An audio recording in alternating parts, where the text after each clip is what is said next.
We'll now give an introduction to the letter of James. So we'll begin with the authorship of James. So in Greek, what is written as kind of the introduction to James is Jacob to the 12 tribes.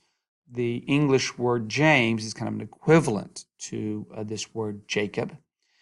And so it is interesting that it is Jacob and 12 tribes. Of course, Jacob in the Old Testament had 12 sons. And so it's almost as if it's the father Jacob writing to the descendants of his 12 sons, which sounds quite similar to another Jewish work known as the Letter to the 12 Patriarchs, which is a kind of a Jewish pseudepigraphical. So it's it is like a letter of each patriarch, each of the sons of Jacob, writing to their descendants. And so here is like the father is writing to the descendants of his sons. So that sometimes raises the question, is this actually a pre-Christian Jewish pseudepigrapha? In other words, this was written by a non-Christian before Christianity was even around, and then that Christians found it, and Christians decided to Christianize it. Or was this something that was written by a Christian who has kind of a hope, an eschatological hope for the future and how to live as one waits for the day of the Lord, or one waits for kind of the coming of the kingdom of God, how to prepare or live in anticipation of that coming kingdom of God. So it can be quite difficult to know for certain. The areas that are clearly Christian in it is the reference to Jesus. However, we also need to note that the name Jesus is really just a kind of a Greek form for the name Joshua. So every time you see the name Jesus, well, it could be translated as Joshua.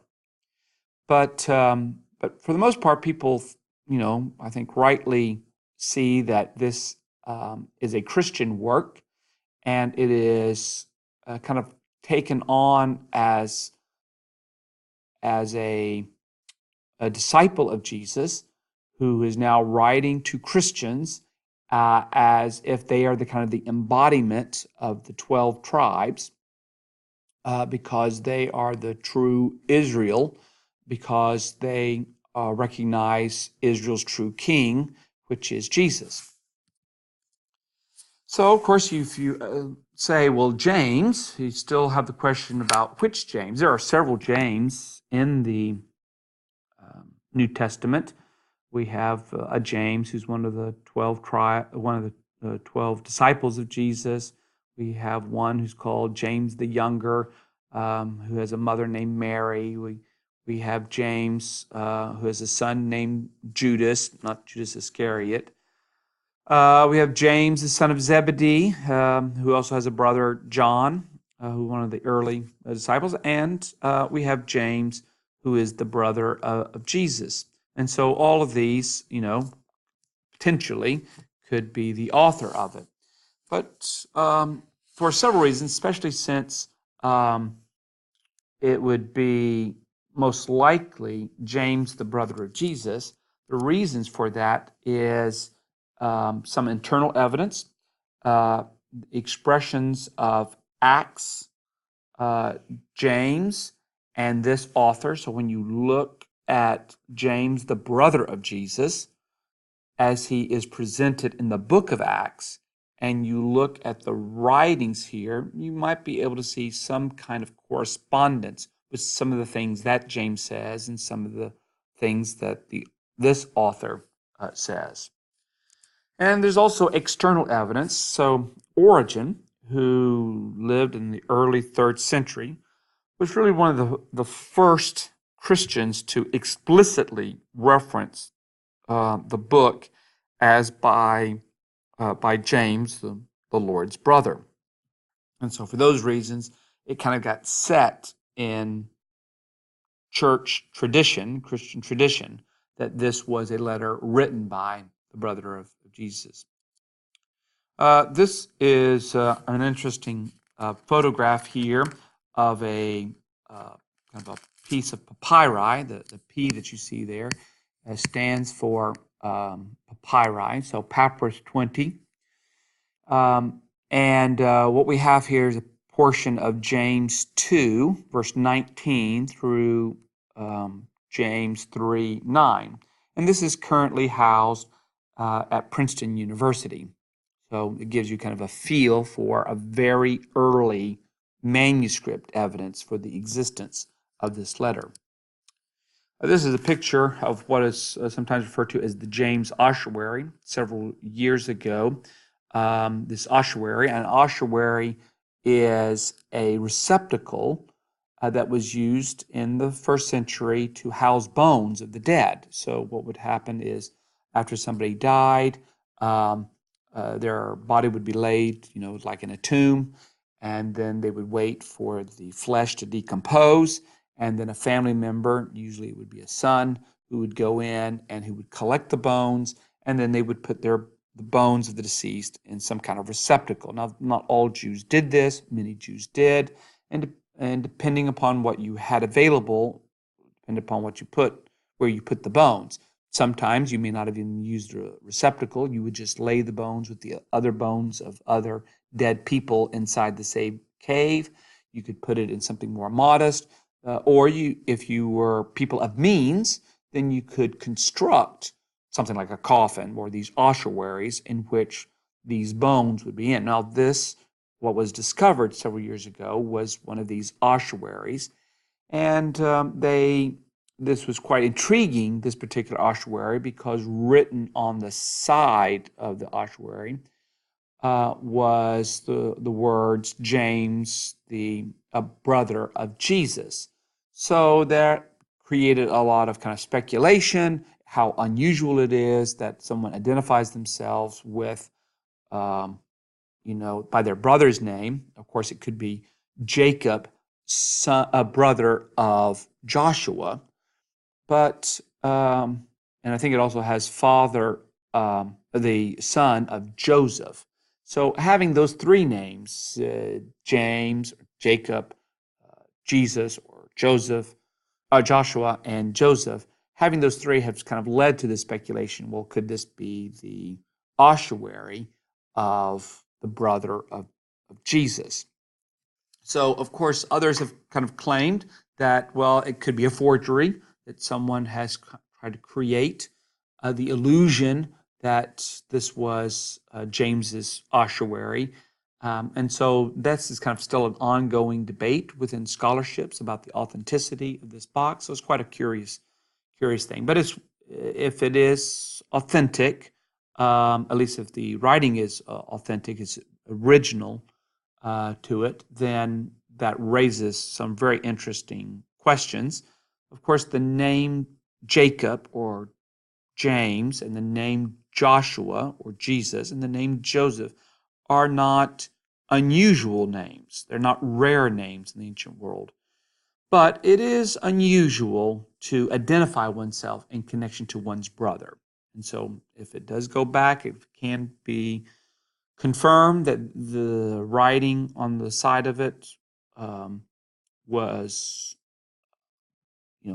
first century, then it certainly does raise an interesting possibility that it is the ossuary of this James, especially since James is known not only in the book of Acts, but he's also known in the writings of Josephus as a key figure within the church in Jerusalem.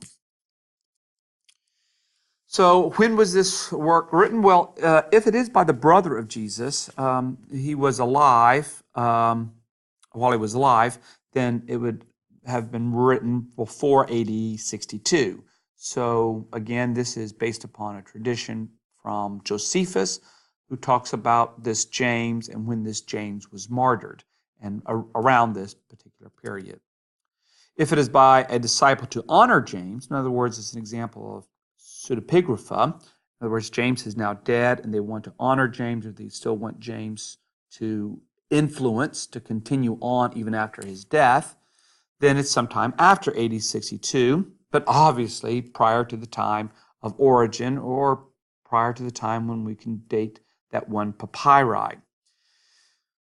There are allusions to James in the 2nd century by a Christian author by the name of Clement of Rome, we refer to as First Clement, and also another Christian source by the name of Shepherd of Hermas. So these 2nd century writings, when I say allusion, what I mean is there is language that is both in James and language in these writings. But so what is this evidence of? If you're kind of more conservative and you want to look for an early evidence for James, well, you would say then, well, look, Clement and Shepherd of Hermas knows of the existence of James and has used it and kind of treating it as authoritative. Of course, a more skeptical person would say, well, look, the language that is used in Clement and Shepherd of Hermas is language that is used in the construction of James. We don't know that they know our letter. One of the questions oftentimes asked with this is, did the author know oral traditions about Jesus' sayings? Because while the author never explicitly quotes that Jesus said this, there are a number of sayings in James that sound, or issues that sound like issues or sayings that also appear as coming from Jesus, particularly in the Gospel of Matthew. So there's been a lot of comparison between James and the Gospel of Matthew in terms of the things Jesus said and how they may have influenced this author. When we talk about genre, what kind of literature is this? Very oftentimes, so it's considered an epistle or a letter because we have the author's name identified and its recipients identified, at least in very generic terms. But if it is a letter, what kind? Some see it as what's known as a paranesis. A paranesis is basically moral exhortations. So saying things that people know to encourage them to continue doing what it is they know. So it's not really a letter informing people of new content, but informing them what they should already know so that they will continue on doing that which they know is right. Maybe it's a wisdom book because some of the sayings kind of act like sayings of the wise. You can make comparisons to the book of James and the book of Proverbs.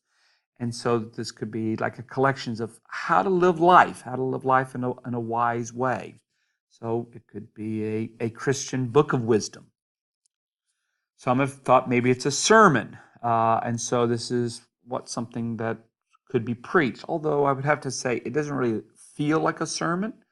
The book of Hebrews looks more like a sermon.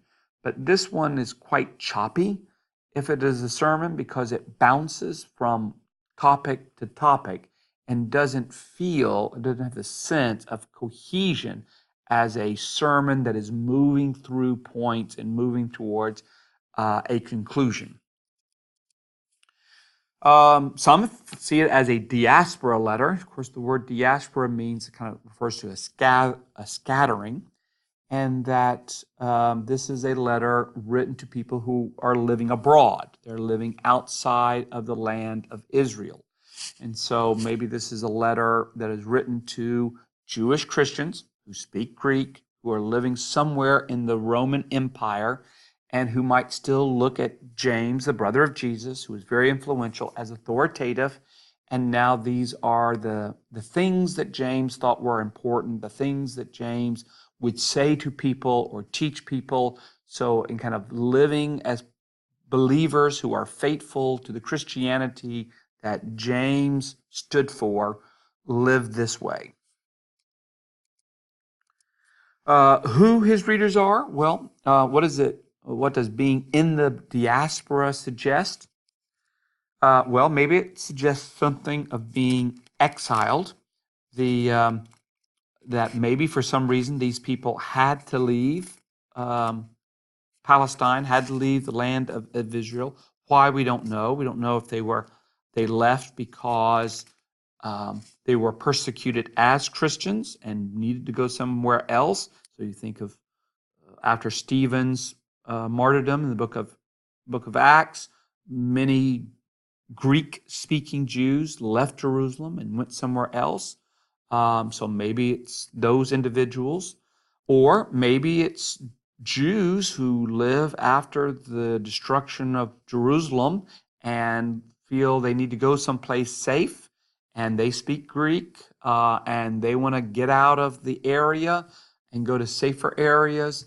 And so they're living abroad because Jerusalem now has not been a place where they want to continue to inhabit after a Roman destruction of the temple. We can't specify with any certainty a location, such as like a place like Antioch. But, several different places have been suggested. Most likely, the audience is Jewish Christian. It certainly has a Jewish feel. There's some language about the royal law. This author doesn't really say anything that, looks like these people are dealing with problems of idolatry, or that they are somehow or another engaged in Gentile-like behaviors. There's no accusations of the kinds of things that are oftentimes associated with Gentile morals. So it is most likely a Jewish Christian audience. There's certainly the centrality of the law. There are allusions to Old Testament metaphors, and there are references to Old Testament figures, and there's the use of the expression Lord Almighty. And so these are all things that would resonate with a Jewish audience, and particularly then a Jewish audience who comes to recognize Jesus as Lord, since Jesus is described in that way. So generally, the last thing that we'll just point out is some general purposes and themes of James. We have ethical instructions and exhortations. We have this idea of maturity or perfection, how to move on to being a mature Christian. The ideas of perseverance during times of testings and trials. Again, we don't know the exact nature of these testings and trials, who's testing them, what trials are they under, what sparks these trials. The idea of divine perspective on poverty and wealth. So, it may be a group of believers who sometimes are kind of drawn to people who are wealthy, wanting to give people who have wealth greater status, having prejudice against those who are poor, and they're needing to be reminded that the way in which God looks at the wealthy and looks at the poor, and that what God is concerned about is ethical behavior. That's where status comes from, not in terms of one's riches. There's also warnings about favoritisms, and again, sometimes this favoritism is applied to people of wealth. There's all kinds of ethical speech encouraged, so you have to watch out what you say, the use of the tongue, concerned about consistency with what one says and what one does. So sincere faith is an issue, so you don't just claim something or say you believe something, but your actions back up what it is that you are claiming. And there is this emphasis on the authority of the law and the recognition that the law is authoritative. And so that's, again, would probably most likely resonate with Jews who continue to respect the authority of the law rather than necessarily Gentiles who are not, being asked to submit to the law. So that gives it a little bit of the general purposes and themes of James.